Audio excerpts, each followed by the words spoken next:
আসসালামু আলাইকুম ওরহমতুল্লাহি অবরাকাতুহ। সুপ্রিয় শ্রোতা বন্ধুগণ, রমাদান বিষয়ক দৈনন্দিন প্রোগ্রামে আপনাদেরকে স্বাগত জানাচ্ছে হারামাইন শরীফের ভাষা ও অনুবাদ বিভাগ। সম্প্রচারের শেষ পর্যন্ত আপনারা আমাদের সাথেই থাকবেন এই প্রত্যাশা ব্যক্ত করে আজকের অনুষ্ঠান শুরু করছি। বিসমিল্লাহির রহমানির রহিম। আলহামদুলিল্লাহি রাব্বিল আলামিন ওয়াসসালাতু ওয়াসসালামু আলা সাইয়্যিদিল মুরসালিন নবিয়িনা ওয়া হাবিবিনা মুহাম্মদ ওয়া আলা আলিহি ওয়া সাহবিহি আজমাইন। আম্মা বা'দ, ফাকাদ ক্বালা আল্লাহু তাআলা ফি কালামিহিল মাজিদ, আউযু বিল্লাহি মিনাশ শাইতানির রাজীম। লাকাদ কানা লাকুম ফি রাসূলিল্লাহি উসওয়াতুন হাসানাহ। সম্মানিত শ্রোতামণ্ডলী, আজকের এই অনুষ্ঠানে আমরা রাসূলুল্লাহ সাল্লাল্লাহু আলাইহি ওয়াসাল্লামের কতিপয় অনুপম চারিত্রিক বৈশিষ্ট্য, যেমন দানশীলতা, নম্রতা, ক্ষমা, ধৈর্য, বীরত্ব, দয়া মায়া ইত্যাদি বিষয় নিয়ে আলোচনা করব ইনশাআল্লাহ তাআলা। মহানবী মুহাম্মদুর রাসূলুল্লাহ সাল্লাল্লাহু আলাইহি ওয়াসাল্লাম ছিলেন অতুলনীয় বৈশিষ্ট্যে সুশোভিত এক পরিপূর্ণ ব্যক্তিত্ব। বিশ্বজাহানের স্রষ্টা ও প্রতিপালক মহান রব্বুল আলামিন নবী করিম সাল্লাল্লাহু আলাইহি ওয়াসাল্লামকে এক অতুলনীয় আদর্শ এবং অনুপম চরিত্র সম্পদে ভূষিত করেছিলেন। তাঁর সুমহান চরিত্র সম্পর্কে মহাগ্রন্থ আল কোরআনুল কারীমে ইরশাদ হয়েছে, লাকাদ কানা লাকুম ফি রাসূলিল্লাহি উসওয়াতুন হাসানাহ। অবশ্যই তোমাদের জন্য রাসূলুল্লাহ সাল্লাল্লাহু আলাইহি ওয়াসাল্লামের মধ্যে রয়েছে উত্তম আদর্শ। পৃথিবীতে যত মানুষকে আইডল হিসেবে গ্রহণ করা হোক বা আদর্শ হিসেবে গ্রহণ করা হোক, তাদের মধ্যে ত্রুটি বিচ্যুতির কোনো অভাব নেই, অন্যায় ভুল ভ্রান্তির অভাব নেই।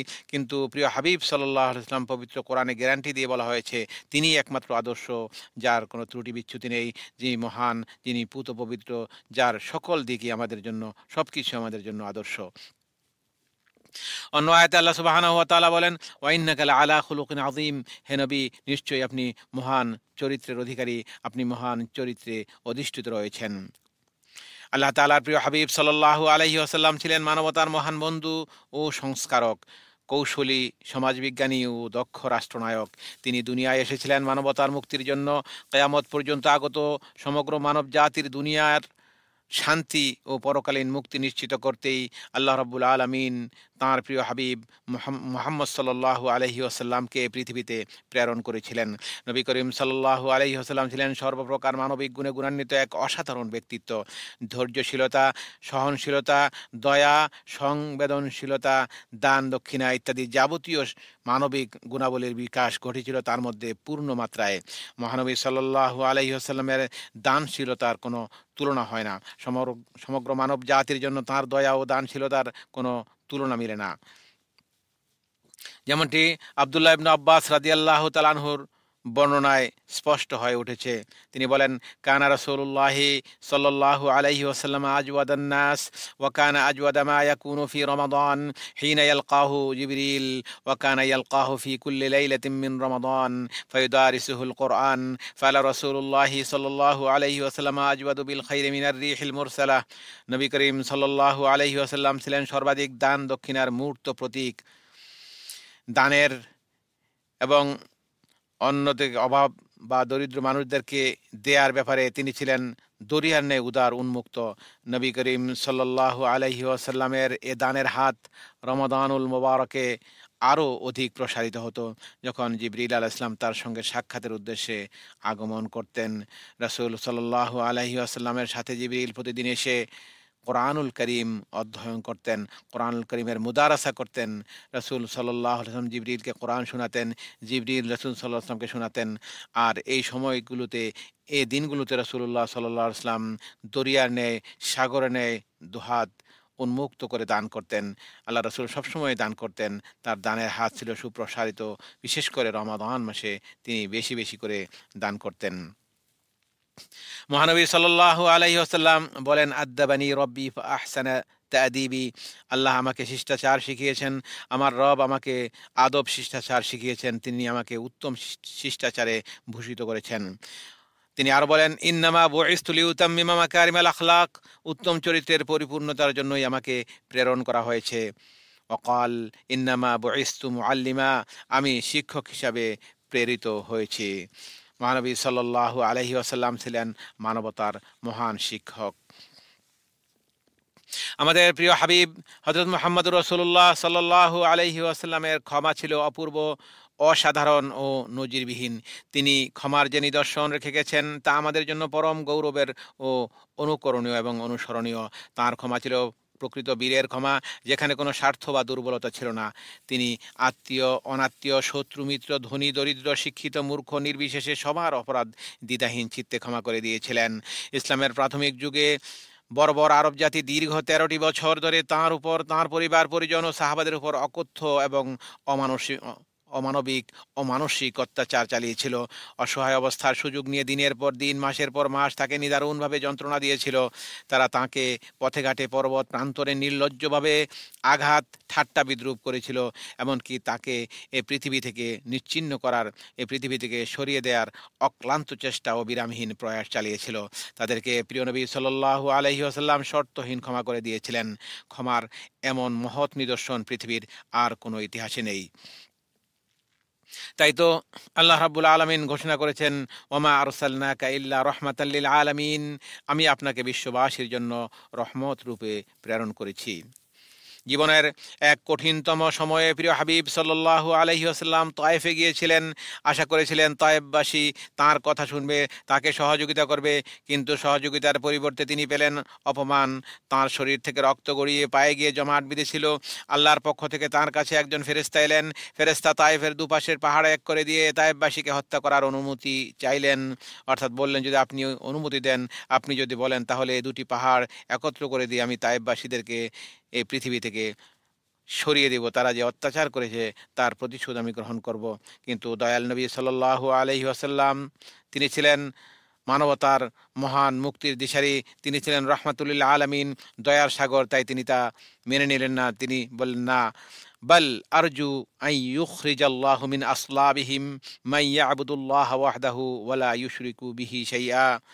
না, না, তাদেরকে হত্যা করো না, বরং আমি আশা করি মহান আল্লাহ তাদের বংশে এমন সন্তান দেবেন যারা এক আল্লাহর ইবাদত করবে এবং তার সঙ্গে কাউকে শরীক করবে না। অর্থাৎ যদিও তারা কাফের, তারা যদি হেদায়েত নাও হয়, আমি আশা করি তাদের বংশ থেকে এমন সন্তান জন্ম হবে যারা একসময় আল্লাহ তাআলাকে কবুল করবেন, আল্লাহর একাত্মবাদকে স্বীকার করবে এবং তারা খাঁটি মুসলিম হিসেবে জীবন যাপন করবে। এই আশায় রাসূল সাল্লাল্লাহু আলাইহি ওয়াসাল্লাম তাদেরকে ক্ষমা করে দিয়েছিলেন। হযরত আব্দুল্লাহ ইবনে ওমর রাদিয়াল্লাহু তাআলা আনহুমা থেকে বর্ণিত আছে, এক লোক এসে রাসূলুল্লাহ সাল্লাল্লাহু আলাইহি ওয়াসাল্লামকে বলল, আমাদের গোলাম কর্মচারীরা তো ভুল ত্রুটি করে থাকে, তাদেরকে আমরা কতবার ক্ষমা করব? উত্তরে রাসূলুল্লাহ সাল্লাল্লাহু আলাইহি ওয়াসাল্লাম কিছু না বলে চুপ করে রইলেন। লোকটি আবারও প্রশ্ন করল। এবারও রাসূল সাল্লাল্লাহু আলাইহি ওয়াসাল্লাম চুপ করে রইলেন। লোকটি যখন তৃতীয়বার প্রশ্ন করল, তখন রাসূলুল্লাহ সাল্লাল্লাহু আলাইহি ওয়াসাল্লাম বললেন, প্রতিদিন তাকে ৭০ বার মাফ করে দেবে। অর্থাৎ অসংখ্য অগণিত বার তাকে তুমি মাফ করতেই থাকবে। রাসূলুল্লাহ সাল্লাল্লাহু আলাইহি ওয়াসাল্লামের খাদেম হযরত আনাস ইবনে মালিক রাদিয়াল্লাহু তাআলা আনহু বলেন, খাদামতুন নবিয়্য সাল্লাল্লাহু আলাইহি ওয়াসাল্লাম 10 সিনিন ফামা ক্বালা লি উফিন কত ওয়া মা ক্বালা লি শাইইন সানাতুহু লিমা সানাতাহু ওয়ালা লি শাইইন তারাকতুহু লিমা তারাকতাহু। আনাস রাদিয়াল্লাহু তাআলা আনহু বলেন, আমি 10 বছর ধরে রাসূলুল্লাহ সাল্লাল্লাহু আলাইহি ওয়াসাল্লামের খেদমত করেছি। তিনি আমার কোনো আচরণে বিরক্ত হয়ে কখনো উফ শব্দটি পর্যন্ত উচ্চারণ করেননি এবং আমি যে কাজ করেছি কখনো বলেননি তুমি এই কাজটি কেন করলে। আবার কোনো কাজ যখন করিনি তখন তিনি কখনো বলেননি যে অমুক কাজ কেন করলে না। হযরত আবু হুরায়রা রাদিয়াল্লাহু তাআলা আনহু থেকে বর্ণিত, তিনি বর্ণনা করেন, একবার এক বেদুইন মসজিদে পেশাব করে দিল। লোকেরা তা দেখে তেড়ে এলো। রাসূলুল্লাহ সাল্লাল্লাহু আলাইহি ওয়াসাল্লাম তাদেরকে থামিয়ে দিয়ে বললেন, তাকে ছেড়ে দাও এবং এক বালতি পানি ঢেলে স্থানটি ধুয়ে দাও। মনে রেখো, তোমাদেরকে সহজ সাধ্যকারী হিসেবে পাঠানো হয়েছে, কাঠিন্য সৃষ্টিকারী হিসেবে নয়। তোমরা মানুষদের উপর সহজ করবে, কঠিন করবে না। তার ক্ষমার সবচেয়ে বড় উদাহরণ হলো মক্কা বিজয়ের ঘটনা। মক্কার কাফেররা নবুয়তের 21 বছর পর্যন্ত রাসূল আকরাম সাল্লাল্লাহু আলাইহি ওয়াসাল্লাম ও তার অনুসরণকারীদের উপর নির্যাতন চালাতে থাকে, কঠোর নির্যাতন করতে থাকে। জুলুম উৎপীড়নের এমন কোনো পদ্ধতি ছিল না যা ওরা প্রয়োগ করেনি। অবশেষে ওরা তাকে বাস্তুভিটা ও স্বদেশ ত্যাগ করতে বাধ্য করেছিল। মক্কা বিজয়ের পর ইসলামের এই জঘন্য শত্রুদল পুরোপুরিভাবে রাসূল আকরাম সাল্লাল্লাহু আলাইহি ওয়াসাল্লামের দয়া ও কৃপার পাত্র হয়ে পড়ে। তার একটি আঙ্গুলের ইশারা ওদের সবাইকে রক্ত গঙ্গায় ভাসিয়ে দিতে পারত। এককালের দুর্দণ্ড প্রতাপশালী কুরাইশ সর্দারগণ ভয় ও অনুশোচনার ভারে মাথা নত করে রাসূল করিম সাল্লাল্লাহু আলাইহি ওয়াসাল্লামের সামনে দণ্ডায়মান। তিনি জিজ্ঞেস করলেন, তোমরা আমার নিকট কিরূপ আচরণ প্রত্যাশা করো? সারা জীবন তো অত্যাচার করেছো, আজ তোমরা আমার কাছে কি ধরনের আচরণ প্রত্যাশা করো? ওরা সম্মিলিত কণ্ঠে জবাব দিল, হে সত্যবাদী, হে বিশ্বস্ত, আপনি আমাদের সম্ভ্রান্ত ভাই, সম্ভ্রান্ত ভ্রাতুষ্পুত্র, আমরা সর্বদাই আপনাকে দয়ালু রূপে পেয়েছি। আমরা আশা করি আজও আপনি আমাদের প্রতি দয়া করবেন। রাসূলুল্লাহ সাল্লাল্লাহু আলাইহি ওয়াসাল্লাম বললেন, ইন্নী আকুলু লাকুম কামা ক্বালা ইউসুফু লিইখওয়াতিহি লা তাসরিবা আলাইকুমুল ইয়াওম ইযহাবু আনতুমুত তুলাকা। রাসূল সাল্লাল্লাহু আলাইহি ওয়াসাল্লাম বললেন, আমি তোমাদেরকে তাই বলবো যা আমাদের আমার ভাই হযরত ইউসুফ নবী আলাইহিস সালাম তার ভ্রাতাদেরকে বলেছিলেন। ইউসুফ নবী তার ভাইদেরকে যা বলেছিলেন, আমি আজ তোমাদেরকে সে কথাই বলবো। তিনি বলেছিলেন, তোমাদের বিরুদ্ধে কোনো অভিযোগ নেই, যাও, আজ তোমরা সকলেই মুক্ত। আজ আমিও বললাম, তোমরা সবাই মুক্ত, তোমাদের বিরুদ্ধে আমার কোনো অভিযোগ নেই। সুবহানাল্লাহ! রাসূল সাল্লাল্লাহু আলাইহি ওয়াসাল্লাম কত মহান হৃদয়ের অধিকারী ছিলেন। এত বড় অপরাধকারী, এত অত্যাচারকারী হওয়া সত্ত্বেও আল্লাহর রাসূল সাল্লাল্লাহু আলাইহি ওয়াসাল্লাম নিঃশর্তভাবে তাদেরকে ক্ষমা করে দিয়েছিলেন। কুরাইশ নেতা আবু সুফিয়ানের যখন শুভবুদ্ধির উদ্রেক হলো, তখন তিনিও মহানবী সাল্লাল্লাহু আলাইহি ওয়াসাল্লামের কাছে আত্মসমর্পণ করলেন। নবীজি তাকে শুধু ক্ষমাই করলেন না, ঘোষণা করে দিলেন, যারা আবু সুফিয়ানের ঘরে আশ্রয় নেবে তারাও নিরাপদ। রাসূল সাল্লাল্লাহু আলাইহি ওয়াসাল্লামের এই মহানুভবতা আবু সুফিয়ানের হিংসাকে চিরতরে বিনাশ করে দেয়। তিনি খালেস মুসলমানদের অন্তর্ভুক্ত হয়ে যান এবং জলিলুল কদর সাহাবী হিসাবে বাকি জিন্দেগি ইসলাম, মুসলিম উম্মাহ এবং রাসূলুল্লাহ সাল্লাল্লাহু আলাইহি ওয়াসাল্লামের খেদমতে নিজেকে উজাড় করে দেন। হযরত জাবের রাদিয়াল্লাহু তাআলা আনহু হতে বর্ণিত, একবার তিনি এক যুদ্ধের অভিযানে নবী করিম সাল্লাল্লাহু আলাইহি ওয়াসাল্লামের সঙ্গে ছিলেন। যখন রাসূল সাল্লাল্লাহু আলাইহি ওয়াসাল্লাম প্রত্যাবর্তন করলেন, তখনও তিনি তার সঙ্গে ছিলেন।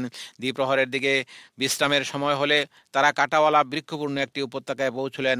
রাসূল সাল্লাল্লাহু আলাইহি ওয়াসাল্লাম একটি বাবলা গাছের নিচে বিশ্রামের জন্য নেমে গাছের শাখায় তরবারি ঝুলিয়ে রাখলেন। এদিকে আমরাও শুয়ে পড়লাম। কিছুক্ষণ পর আমরা রাসূল সাল্লাল্লাহু আলাইহি ওয়াসাল্লামের ডাক শুনতে পেলাম। আমরা গিয়ে দেখলাম তার নিকট এক বেদুইন ব্যক্তি। রাসূল সাল্লাল্লাহু আলাইহি ওয়াসাল্লাম বললেন, আমি ঘুমিয়ে পড়েছিলাম, সে সুযোগে এ লোকটি আমার উপর আমার তরবারিটি উত্তোলন করেছিল। আমি হঠাৎ জাগ্রত হয়ে দেখলাম তার হাতে কোষমুক্ত তরবারি। সে আমাকে লক্ষ্য করে বলল, বলো হে মুহাম্মদ, বলো এখন আমার হাত থেকে কে তোমাকে রক্ষা করবে? আমি বললাম, আল্লাহ, আল্লাহ, আল্লাহ, আল্লাহই আমাকে রক্ষা করবেন। তিনবার যখন আমি আল্লাহ আল্লাহ বললাম, এতে তার হাত থেকে তরবারি নিচে পড়ে গেল। সে থরথর করে কাঁপতে লাগলো। তখন রাসূল সাল্লাল্লাহু আলাইহি ওয়াসাল্লাম তরবারি নিজের হাতে তুলে নিয়ে বললেন, এখন কে তোমাকে আমার হাত থেকে রক্ষা করবে? তখন বেদুইন বলল, আমি আশা করি আপনি উত্তম তরবারি ধারণকারী হবেন, অর্থাৎ আমাকে ক্ষমা করে দেবেন। তখন রাসূল সাল্লাল্লাহু আলাইহি ওয়াসাল্লাম বললেন, তুমি কি সাক্ষ্য দাও যে আল্লাহ ব্যতীত কোনো উপাস্য নেই এবং আমি মুহাম্মদ আল্লাহর রাসূল? তখন বেদুইন বলল, আমি এটা বলবো না, কিন্তু আপনার সঙ্গে এ ওয়াদা করছি যে আমি আপনার বিরুদ্ধে যুদ্ধ করব না এবং ওইসব লোকদের সঙ্গেও থাকব না যারা আপনার বিরুদ্ধে যুদ্ধ করে। অতঃপর রাসূল সাল্লাল্লাহু আলাইহি ওয়াসাল্লাম তাকে ছেড়ে দিলেন। সে তখন তার সঙ্গী সাথীদের নিকট ফিরে গিয়ে বলল, আমি মানব জাতির একজন শ্রেষ্ঠতম ব্যক্তির কাছ থেকে তোমাদের নিকটে এসেছি, অর্থাৎ এমন মহান মানুষ আমি আর কখনো দেখিনি। একবার এক ইহুদি আল্লাহর হাবিবকে মারতে এসে তার মেহমান বনে গেল। রাতে রাসূল সাল্লাল্লাহু আলাইহি ওয়াসাল্লাম যথাসাধ্য আপ্যায়ন করে শোয়ার ব্যবস্থা করে দিলেন, কিন্তু শয়ন প্রকোষ্ঠে প্রবেশ করে ইহুদি লোকটি বিছানায় পায়খানা করে আল্লাহ রাসূলকে কষ্ট দেওয়ার উদ্দেশ্যে ইচ্ছা করে বিছানায় পায়খানা করে দিয়ে চলে গেল। সকালে হুজুর সাল্লাল্লাহু আলাইহি ওয়াসাল্লাম তার কোনো সন্ধান পেলেন না। রাসূল সাল্লাল্লাহু আলাইহি ওয়াসাল্লামের চেহারা মোবারক মলিন হয়ে গেল। আফসোস আর আক্ষেপ করে বলতেছিলেন, হায়, আমি বুঝি তার যথাসাধ্য আপ্যায়ন করতে পারিনি। লোকটির কি হয়েছে জানি না, খোঁজ খবর নিতে পারিনি, তাই হয়তো সে কষ্ট পেয়ে চলে গেছে। এভাবে রাসূল সাল্লাল্লাহু আলাইহি ওয়াসাল্লামের অন্তর সবসময় ভালোবাসায় পরিপূর্ণ ছিল। মহানবী সাল্লাল্লাহু আলাইহি ওয়াসাল্লামের হৃদয়ের বিশালতা, মহানুভবতা, দয়া ও ক্ষমার এমন দৃষ্টান্তের কথা যেন আমরা ভুলে না যাই, বরং তার মহান আদর্শকে অনুসরণ করে আমরা যেন নৃশংসতা, নিষ্ঠুরতা ও হিংস্রতা পরিহার করে ক্ষমাশীলতার মহান গুণে আমরা এই পৃথিবীকে আরও সুন্দরভাবে গড়ে তুলতে পারি। প্রিয়নবী মুহাম্মদুর রাসূলুল্লাহ সাল্লাল্লাহু আলাইহি ওয়াসাল্লামের এই সুন্নতের অনুসরণ করলে আমাদের জীবন হতে পারে অনেক সুন্দর, অনেক শান্তিময়। আল্লাহ তাআলা আমাদেরকে সে তৌফিক দান করুন। সুপ্রিয় শ্রোতাবন্ধুগণ, দেখতে দেখতে আমরা রমাদান বিষয়ক অনুষ্ঠানের আজকের পর্বের একেবারে শেষ পর্যায়ে চলে এসেছি। আগামীকাল একই সময়ে আবারও দেখা হবে ইনশাআল্লাহ। মহান রব্বুল আলামিন সকলকে ভালো রাখুন, সুস্থ সুন্দর রাখুন এবং আমাদের সকল নেক আমলগুলো কবুল করে নিন, আমিন। ভাষা ও অনুবাদ বিভাগের রমাদান বিষয়ক অনুষ্ঠানটি মসজিদে হারাম থেকে সরাসরি সম্প্রচারিত হলো। আল্লাহ হাফেজ। আসসালামু আলাইকুম ওয়া রাহমাতুল্লাহি ওয়া বারাকাতুহু।